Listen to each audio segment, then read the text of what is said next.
Welcome to Fueling the Future, Convenience Retail Insights with your host, industry veteran John Lovestock.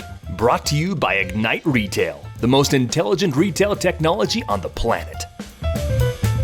C-store experts, thought leaders, and trailblazers will be interviewed to serve up conveniently snack-sized, actionable insights and strategies that will accelerate your success and prepare you for the challenges and opportunities facing our industry. Let's get started. Hello and welcome to another edition of the Convenience Retail Insights podcast, brought to you by Ignite Retail Technology.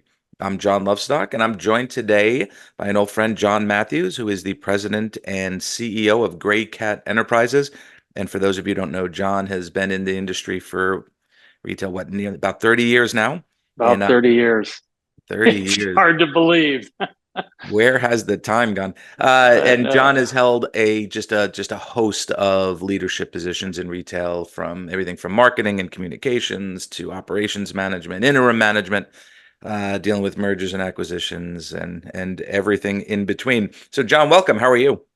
I am awesome. I'm in Raleigh, North Carolina now, and finally the temperatures are like normal. They're like in the 80s as opposed to 100 that it's been for the last 3 weeks. It has been tough. Do you golf? Are you out in the golf course at all? Yeah, I like to golf. I just played last Friday. Took the day off, played with 7 of my buddies, so it was nice. In 100-degree. Hopefully, there's a beer cart that goes around. That's kind of why. There was the 19th hole. We were thirsty. So, John, you and I have literally been speaking to John about retail for 25 years. I mean, I remember Ozone. I think that may have been around the time I met you. Was it Clark? When you launched the Ozone brand out in Illinois. And I was working for CSP Magazine. I drove down and visited the store. We were talking in the beginning about kind of how retail has changed, but it really hasn't changed. When you do things the right way, they tend to be timeless. And why don't you give us an update on kind of what you're seeing in the industry right now? Some of the good, some of the bad, and some of the areas where folks can make improvements. Well, maybe I'm more old school, but I still believe that if you treat customers correctly, you call them by their names, you make sure that when they do come in, you got products on the shelves that are within dates, that they're not coming in and scratching their head because they can't find a Snickers bar or a sandwich. You've got good, high quality food. I think that trumps everything. I think people appreciate the fact that I'm going to a convenience store or I'm going to a quick service restaurant and it's hassle free. I'm able to come in and get what I want and move on to other important things in my life, as opposed to, I've got to go to an app and I've got to fill out something in order to stand in another line, and where we've tried to make it too complicated. And occasionally I'll chase the shiny penny, get into AI or get into app, get into the transaction, making it easy. But ultimately, it comes down to a customer comes in and they want it painless. They want to be able to come in, get in and out very quickly, find the products that they want, and move on with their day. And I've always had that kind of roll up your sleeves type of philosophy. And matter of fact, what I do at Grey Cat and have for the last 20 years is kind of that philosophy. I'm not afraid to kind of roll up the sleeves and kind of get involved in projects, as opposed to you need to be chasing this thing that might impact your customers 10 years from now. And I'd rather, make sure that the windows are clean and, you have the products in stock. 100%. And, we say that all the time, the being a good blocker and tackler, because that's what it takes to run a store every single day.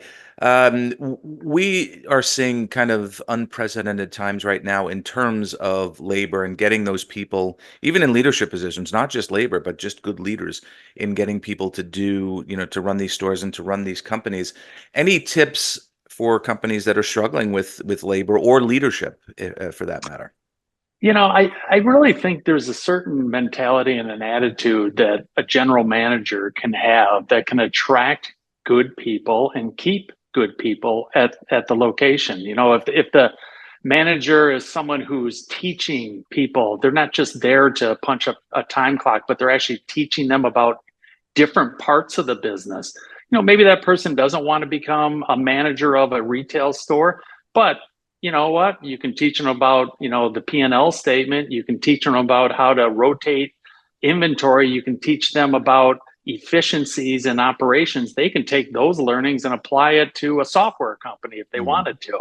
So I think the more that the boss or the general manager can kind of engage their employees and train them and create kind of a team-based collaborative environment, I think you can get people and you can keep people motivated. So they're not intrigued by that extra, quarter an hour that they can get down the street, that they're kind of going, I kind of like it here. I have friends here. I feel like I can contribute. I feel like my opinion matters. And I'm learning different skills that perhaps I didn't know. And quite candidly, I may not know how to apply them in the future, but eventually you're going to get into a situation where you go, God, yeah, I know what a profit and loss statement is. I know how to work my way around that. That's what I think folks kind of miss, are kind of those soft skills to kind of, not only to attract employees, but to retain those employees. Sure. And you are starting to see, the rise of self-checkout. I'm sure you have it down south as well. And when you talk to companies that are deploying this, sure, it helps with labor, but they're looking at it as an opportunity to free the customer up to do more of that interacting with the customer, to make sure the products are faced. Because is there anything more frustrating than when you go to the you go to the cooler and you go to get a bottle of Coke or a bottle of Pepsi and it's not there, or Right.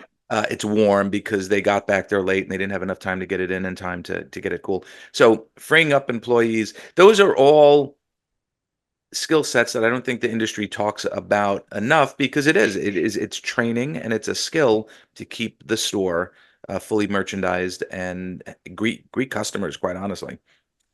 Yeah, Um, and the more that you can make it where the employee feels like they are contributing to the overall success and not letting down their teammates, I think that is something that is often overlooked by the general manager. Is how do I get people engaged so they're coming to their shift 5 minutes early because they're actually kind of excited about coming to work, as opposed to dredging it, and just not being interested at all and looking at their watch saying, when do we get the hell out of here?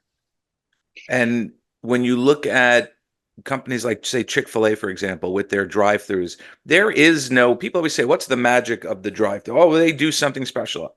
I don't know if they really do anything special. You know what they do? They do it well. That's what they do. And there's a big difference. Yeah. There's a process and people have to buy into the process, and there's a culture. Even when I was at Jimmy John's, there was a culture at Jimmy John's that we always seemed to attract the outgoing employee who wanted to engage with the customer. That was part of our culture. And you have to find the right people for that. And that's a good transition, because I wanted to segue over to Jimmy John's. So again, John, like I said, has extensive experience. So he went from the C-store industry to was a president of the Jimmy John's food service chain. So what was that? How was that transition for you? And what did you observe about employees? Did they have the same mindset as a C-store employee, or they were more along the lines of a traditional food service employee? It's a slightly different mindset, and plus the Jimmy John's chain was 95% franchised, so you had individual franchisees that would mimic the overall culture that we wanted at Jimmy John's, but they did it in their kind of their own way because they were the owner operator of the location. But there were certain things that we put the franchisees through from a training standpoint, that they had to embrace this overall energetic culture. They couldn't change the music. The music's like hard rock. They couldn't change the fact that we wanted everyone to get their sandwich in 23 seconds or less. They couldn't change the whole vibe of that. It is quick, fast and furious. It is, just kind of the Jimmy John's way, that they had to follow that. And so consequently, they had to find people that were going to embrace that type of culture. So it kind of all feeds itself. If you actually have a process in place and you have a culture in place, you have to be able to cascade that out to all the stores so it creates that kind of cult-like brand that Jimmy John's became. And that's, a good point that you mentioned about take the 23 seconds, for example. You'll have the employee that is good at making the sandwich or interacting with the customers, but there must be a team behind him that's doing the prep, cutting the cold cuts, or baking the bread, whatever it is that needs to be done, that are, working hard. So that's all part of, training and leadership. Really, you need a good leader to make all that work. Yeah, and I'll give you a perfect example. When the customer would open the door and cross over the threshold into the store, we weren't waiting for them to walk up to the counter to stand there and kind of go, what do I want? We were engaging that customer, saying, hey, and we try to call them by their name. If we saw a regular, hey, Bob, you want that, Club Lulu again? That type of thing. And we're hoping that while he's walking to the counter, he's going, yeah, that's exactly what I want. And then the guy behind the counter is already making a sandwich. And so by the time Bob gets up there and pulls his money out of his pocket or pulls his credit card out of his pocket, the sandwich is already half made. And then we're handing it to him right when he's getting his change back or he's getting his receipt back. So there is training that told our employees, engage the customer as soon as they walk through that door. Don't wait for them to mill around a little bit. It's all about throughput. And that's where the organization in C-stores, I think, becomes so important, because I think C-stores on average serve about 1,300 customers a day. So if you're per store per day, yeah. Per store per day. So if you are now mix in people who want a sandwich made, or people that are in line going, let me get 133 box. No, make that straight on lottery. And you're just trying to pay for a bottle of water. It could get frustrating if you're a customer, and for the employee trying to orchestrate all of that. So employees really do need to be cross-trained, and they need to understand the importance of being good brand ambassadors. I was going to say, at Jimmy John's, how much did you work on that? We worked on that. It was just ongoing. I mean, it was every day. It was all about the culture. It was all about throughput. And I remember, even as president, I went to Jimmy with a few suggestions, like, why don't we do this and add this to, the menu, or add this. And he was all about, it's just going to slow us down. We don't want that. We want to be able to get the sandwiches in and out as quickly as possible. Mm-hmm. So it's a very focused culture. And they say, at C-stores, that's an interesting point, because you want to be all things to everyone. You want to have a pizza and a burger, but you just can't, realistically, some stores just can't pick a couple of things and do them great versus doing, a excuse the language, half-ass job on a lot of things, because you don't want to be known as that. The store where you go in and the food's, it's okay. Right. That's not what you want to be. Right. You have a leadership series. Do you can you tell us a little bit? I have some specific questions, but can you tell everyone a little bit about your online leadership series? Yeah, I actually launched this probably the middle of last year, the first part of last year. It's called the Gray Cat Learning Series. There's 15 online courses that are on my website. So if you go to graycatenterprises.com, that's GRAY. There's a tab at the top called the Gray Cat Learning Series. They're probably between 25 and 50 minutes long. They're recorded. They have a number of chapters in it, and you can learn about operational excellence. You can learn about local store marketing. You can take a leadership course. That leadership course is actually 3-in-1, so that's a little bit longer. There's a time management course. There's one on key performance indicators. If you're putting a business plan together, there's one on strategic planning. So there's a variety of marketing related or revenue generating courses. There's some operational courses. There's some strategy courses, and then kind of helping courses like the leadership and the time management. You can either buy them one at a time. You can, if you have a company, you can reach out to me and talk to me about getting the subscription for all of your store managers. That's probably been the most popular way that companies are doing it. I've got a number of clients that are just subscribing, and they go in and they don't pick all 15, but they can. They just go in and say, you know what, I want to do 5 of these over the next 6 months. They get 24/7 access. I can view who's going in and who hasn't completed it, so I can give them reports back and say, hey, you got 22 managers and only 12 have actually gone through the courses. The other 10 haven't, and I can give them reports. And it's just a way to augment their training and to provide perhaps some additional insights based on the 20, 30, 40 years that I've been doing this. So I've got a lot of ideas, and I've just put it into a nice, neat package. Right, because when I wanted to talk a little bit about local store marketing, I believe, did you write a book along those titles, if I'm not mistaken? I do. I have one called Local Store Marketing, believe it or not. My memory Aptly named. Glad my memory still works.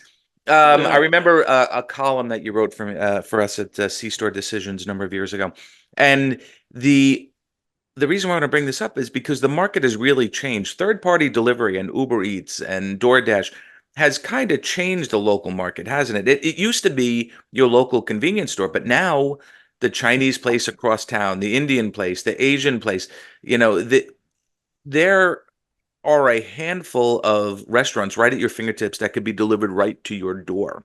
So how is that changing the perception of local store marketing? I don't know. Honestly, I'm not sure it is changing it all that much. Ultimately, what you need to do as a store operator is you have to take a look at your 2 to 3 mile radius and know that probably 85% of your customers are coming from there.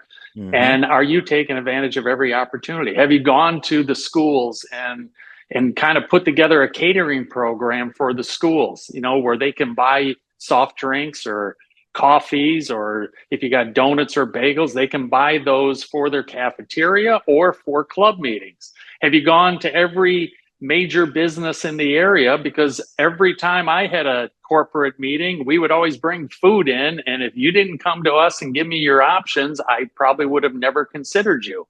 But Panera would give me their options, and they would serve sandwiches and drinks and coffee and bagels and snacks and, like candy bars and chips. And then you kind of look at what's in the convenience stores, and it's sandwiches and it's waters and it's coffees and it's chips and the same exact thing that Panera had, except it was never packaged as neatly as Panera was.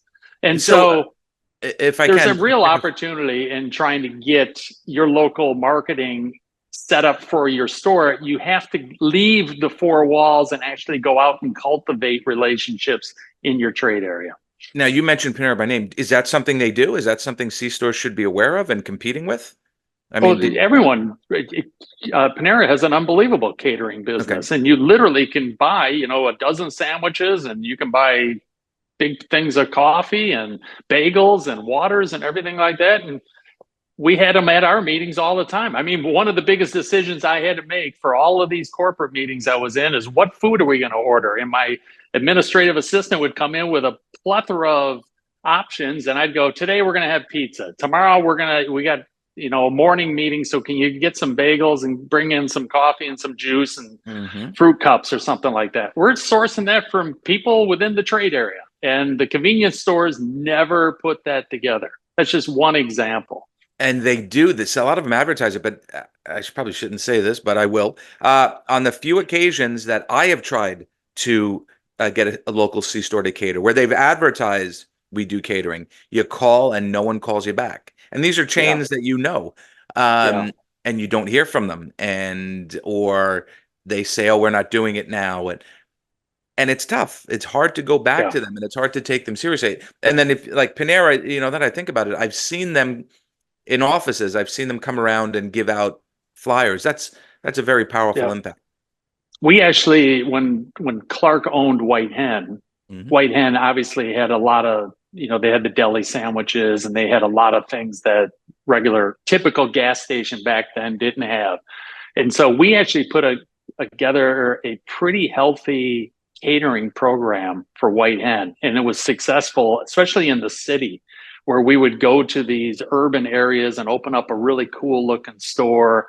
And we would actually have packages put together where you could buy 12 sandwiches, you could buy big pots of coffee, you could get fruit cups, you could get bagels, you could get croissants, you could get family size salads that you could share, things like that. And we packaged all this into a big catering menu that was, I don't know, it was probably 5 or 6 pages long, that had beautiful pictures and actually displayed it just like Panera did. So if 7-Eleven and the Thompson family are considered the fathers or the innovators of the C-store industry, White Hen is definitely the father of the modern C-store, because they were so far ahead of their time in how they delivered delis and food service and customer service and touchscreens, right? Didn't they even had touchscreens, I Yep. believe, in some of their stores. Yep. And it seems that the industry is still trying to find their way to what White Hen was offering 25 years ago. Yeah, definitely ahead of the curve. I wish I could take credit for it, but we purchased them, and we probably enhanced some of the things that they already had the mindset for, and kind of took it to a newer level. But they clearly had a food first mentality, because they weren't petroleum, they weren't gasoline, they were freestanding, or they were in strip center convenience stores. And so their focus was, when the lottery is big, we want your lottery business, we want you to come in and have a cup of coffee because we have great coffee. At lunch, we want you to come in and have a sandwich, and we still sell newspapers, so you can sit there and drink your coffee and have a sandwich and read the newspaper. So seating, fresh food, great service. Right. That sounds like the best practices for C-stores today. And then I believe you guys under was it under Clark started the trend of moving into more urban areas, apartment buildings, and kind of understanding where the younger new employees to the business world were moving into and building a store right for them, basically. And one was really interesting. One was I think it was like on Washington Street, which is right next to the Ogilvie train station in Chicago, where all the commuters would come in. We had a product assortment that was probably 75% food, meaning fresh foods and things like that. We had a very small assortment of cigarettes and Lotto and stuff like that. It was open 7 a.m. to 7 p.m. It was at the bottom of a high rise that was probably 25 floors. And it wasn't open on Sunday. I'm not even sure if it was open on Saturday. And we would just get an onslaught of people coming down and getting bagels in the morning, coffee in the morning, sandwiches, salads. You could get freshly made sandwiches. You could get grab and go.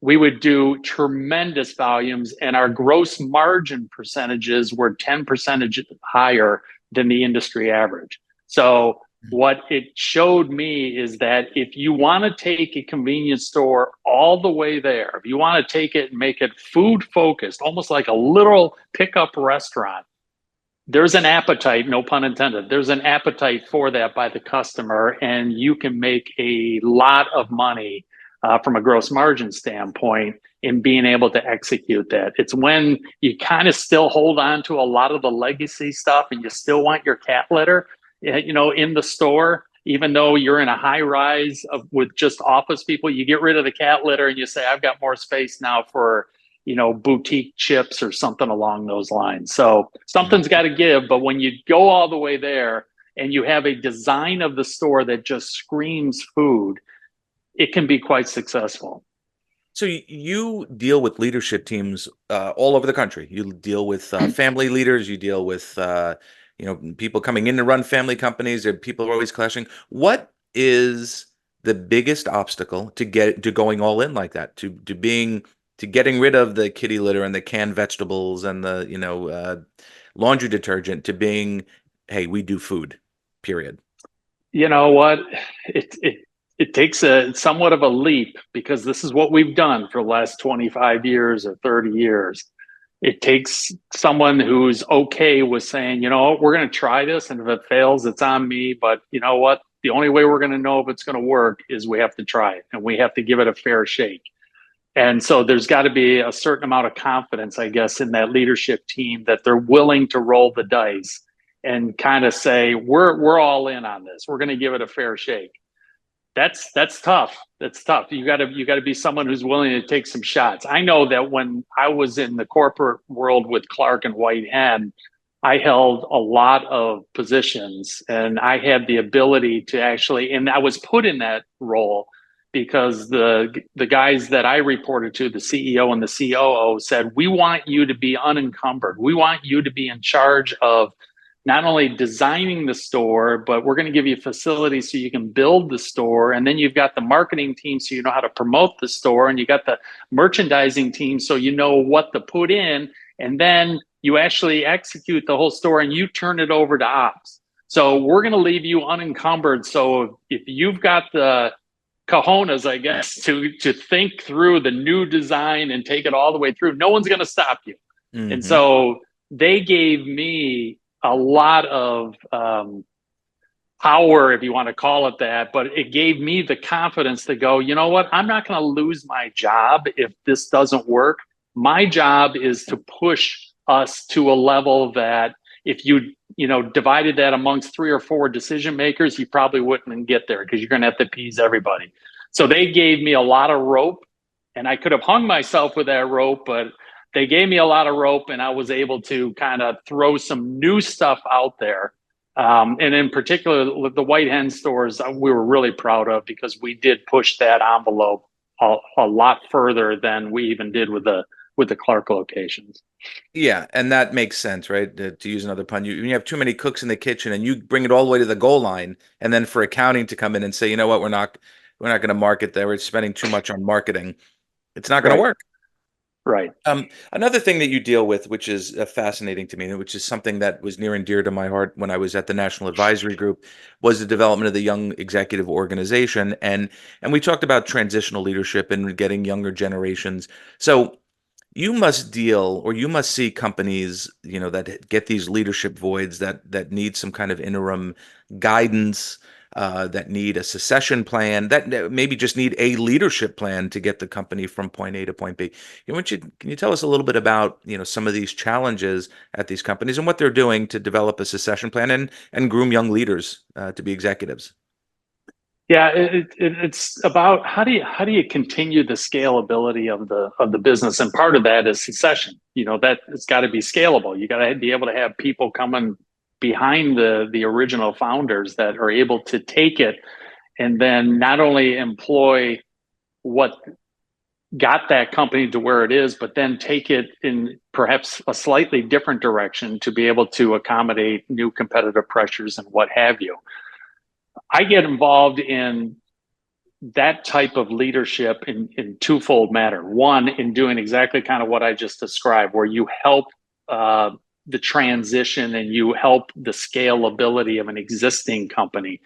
And then the other is I get hired, and it's outside of the convenience store industry as well. I'm fairly industry agnostic.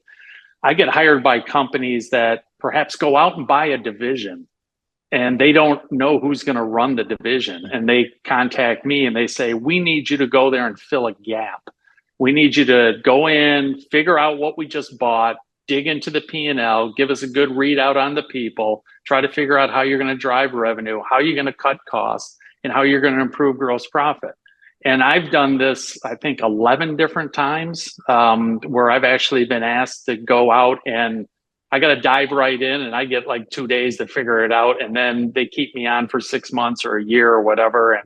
And my whole goal is to try to set it up for the full-time person that's going to come and take over my job.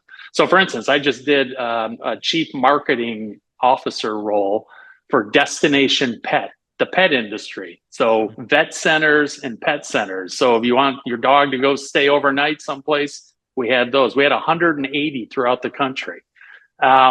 I stepped in as the chief marketing officer. They made a change in that position. They didn't know who they wanted full-time.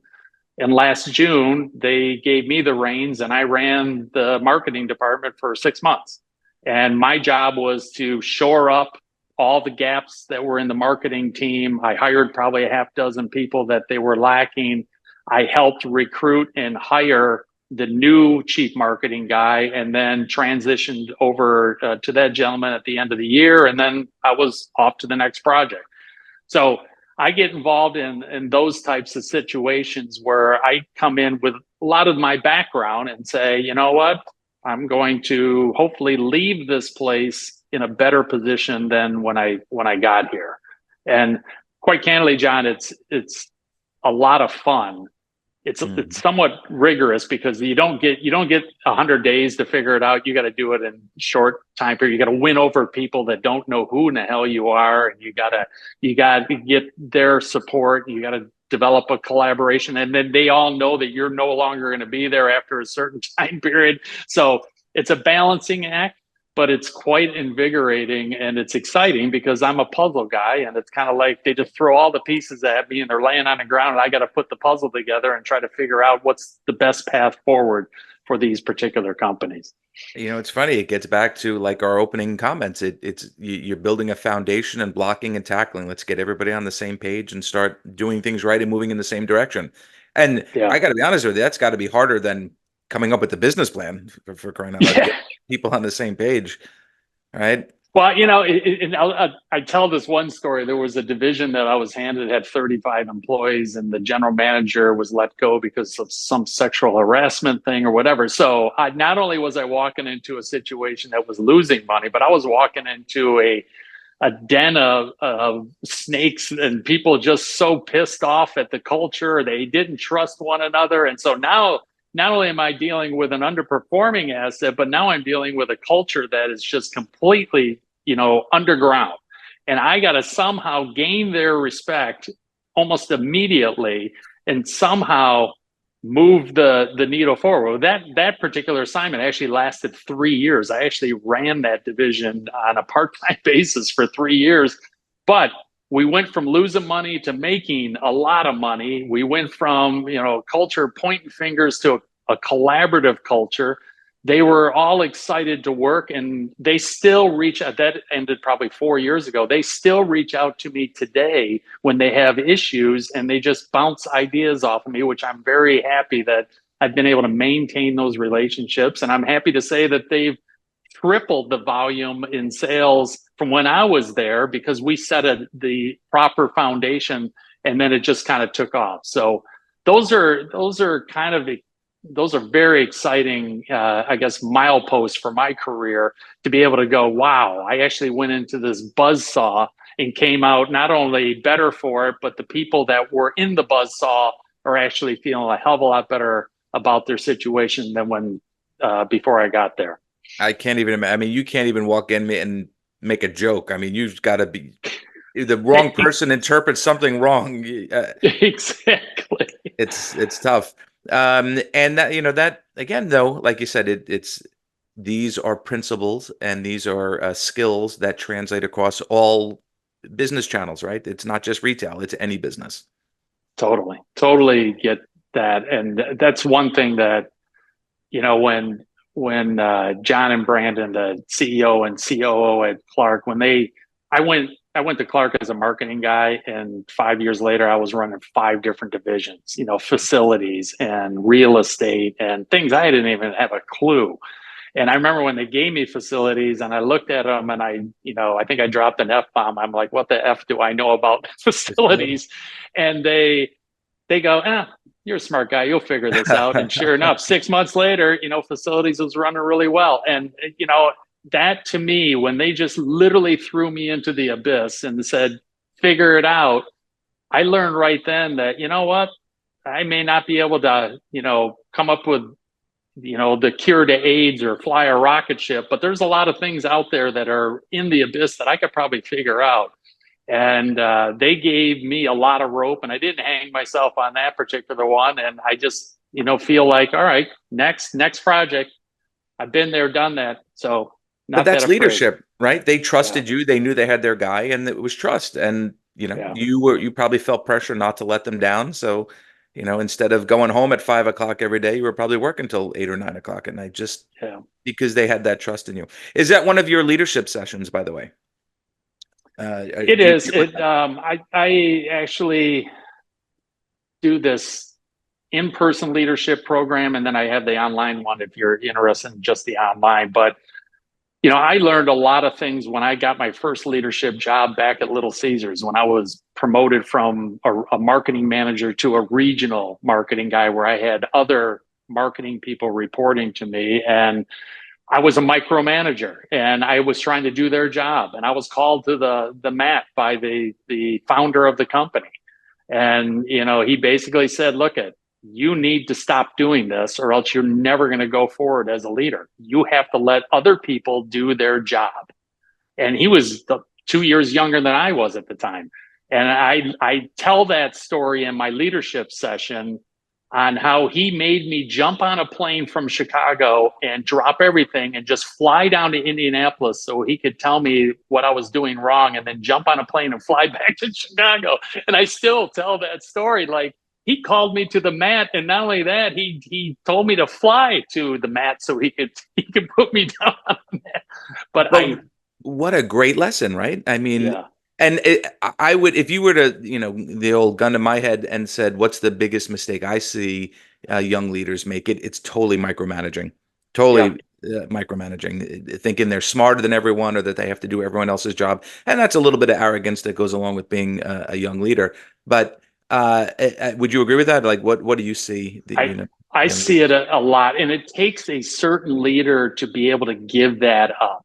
Mm-hmm. And again, when John and Brandon gave me things that I didn't know much about, real estate and facilities, I realized right then in particular, I need to hire the smartest facilities person I can get, and the smartest environmental person I can, and the smartest real estate person, because I don't know these things. And if I think I'm going to be smarter than people that have done this for 25 years, I'm kidding myself. And I'm okay with that. As a leader, I kind of went, I'm okay being the guy who just makes sure that they're, staying out of harm's way, and I can provide them with support. They are the technical experts. They know environmental better than I ever will. I can't build a building, but I've got construction guys that know how to build a building, that type of thing. And I'm okay with that. And so once I got to that point in my mindset, I realized that leadership isn't about being smarter than everyone else. It's about getting all the smart people together and getting the hell out of their way, and let them do their job, and don't have them fight with one another, and don't have duplicative, areas of responsibility. Your job is to make it easy for them all to excel in their area. And that's when the light bulb went off in my head, and I became a far more collaborative leader than I was in my late 20s, being a micromanager at Little Caesars. And that's why you say, I think in our industry, I'm sure there's a lot of fighting in family businesses, but for the most part, the family businesses, the Sheets, the Wawas, the Rudders, I mean, they work well together. They understand the mission. And when you get everybody on the same page, you can make magic. That's where the magic happens. Totally agree. All right. Well, tell us where again can we find those leadership online courses? So if you go to my website, it's graycatenterprises.com. That's GRAY catenterprises.com. I've got an online blog there. If you want to see, I probably have 130 different blogs on there. I've got the Gray Cat Learning Series. I've got some case studies. I also do a lot of public speaking in industry events and other types of business meetings. So if you want to see, there's a section on speaking services and what have you. So it's a pretty detailed website. It's got everything if you're kicking around, but the courses are there. You can actually sign up. I'm actually offering a percentage off. So when you go to the website, you'll get an opportunity to save some money doing it. And if you're interested in doing it for your company, as opposed to just an individual purchase, reach out to me to John.Matthews, that's MATTHEWS at graycatenterprises.com, and we'll talk about a subscription. And that's what most companies are doing right now, is they're doing the subscription. So right. And you could reach out to me as well, and I could put you in touch with John. I can't recommend his services enough. Like I said, I've known John 25 years already, and we have dealt with far more things than we even talked about here. So if you have a need, or if you're looking for training opportunities for your employees, please reach out to John. So John, any closing remarks? Any closing thoughts? No, it's kind of cool that you got your own podcast. That's kind of neat. So, did I sound intelligent? Did I actually sound like I knew what I was talking about? You got all dressed up. I probably should have worn a sport coat, but No, it's been great knowing you. I think we've known each other for almost 30 years now, and it's just yeah, honestly, this truth be told, when I got into the convenience store industry in '96, I never thought I would still be associated with the convenience store industry. And then when I was interviewing the gentleman who turned out to be John Hanner, who was the chief operating officer at Clark, he said, think about it this way. You're dealing with the biggest brands in America.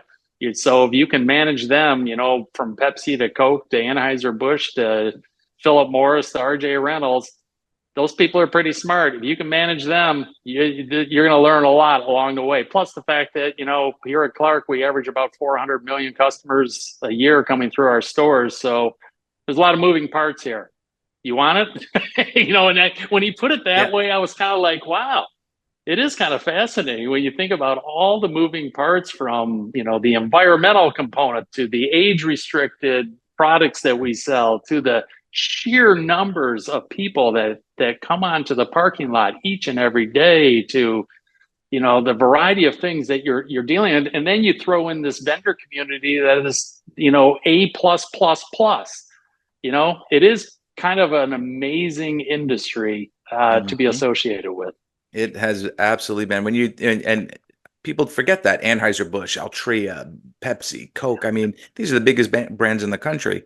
And having to interact with them, my kids, I was with the senior vice, I forget his name, the senior vice president. I had dinner with him at Coke, and I mentioned my kids were so upset that they go into the store and they didn't see their name on a Coke, right? John, I could find a million Johns. Right. And he said to me, what are their names? And he wrote them down. And this is at the NACS show, within a week, I had a package delivered to my house with cans with their names on them. I mean, no kidding. And they still have them on their bottles. They still have them on their dressers. But that's the kind of thing, right? It's a great industry with great people and people who don't I think that, you see, that's why people stay. They enjoy the camaraderie and the challenge. Man, is it a challenging industry? Yeah, it is. Yeah, it's funny. I got one last story I'll tell you. My niece is an attorney in New York. She's probably in her 50s. I went and saw her probably 25 years ago while I was working at Clark, and we were at a show, and her and her girlfriend were eating Twizzlers. And so they're just like sucking these Twizzlers down, just having a good old time. I said, you really like those? She says, oh man, could you get us some Twizzlers? So I called a supplier and they sent me 125 pounds of Twizzlers. And so she was working at MTV at the time. So I sent the 125 pounds to MTV. And they were just, she was walking around like, I got the greatest uncle in the world. Not just a bag of Twizzlers, 125 pounds of Twizzlers. Oh my God. So basically you helped contribute to the cavities at half of MTV. They're probably still eating them 25 years later. That's awesome. It's been a wonderful ride. So again, I can't encourage you guys enough to reach out to John if you have a need, or if you just want to pick his brain. It's been a lot of fun picking his brain over the years and getting his insights on just so many different topics. So thank you for joining us today, John. Hey, thank you, John. Always good to see you. Yeah, always good to see you. So for John Matthews, I'm John Lovestock. Thank you again for tuning in to the Convenience Retail Insights podcast. We look forward to having you on, listen in on a future podcast. Have a good afternoon, everyone. Thanks for joining Fueling the Future, Convenience Retail Insights with John Lovestock. Tune in next time for more snack-sized nuggets of retail insights to get your business booming.